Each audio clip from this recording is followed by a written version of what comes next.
এই 17 বছরে সবচেয়ে বেশি নির্যাতিত তারা হয়েছে নাকি?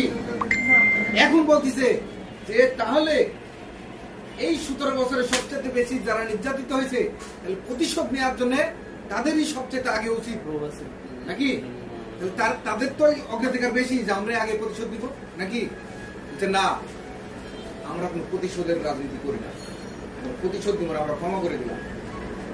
এইরকম মহান মানুষ আপনি কই পাবেন? আপনি দেখান বাংলাদেশে, ঠিক বাংলাদেশি ইতিহাসে বেরোতে দেখেন একটা এরকম মহান কোন নেতা আছে?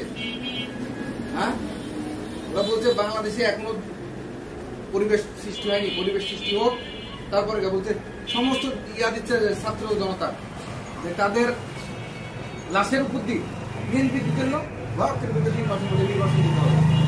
কেন? যারা খুন হইল, যেসব ছেলেগুলো মারা গেল, তাদের বাড়িতে যা, তাদের পিতা মাতার সাথে দেখা কর, ওরা তো শুধাতে পারিস নি।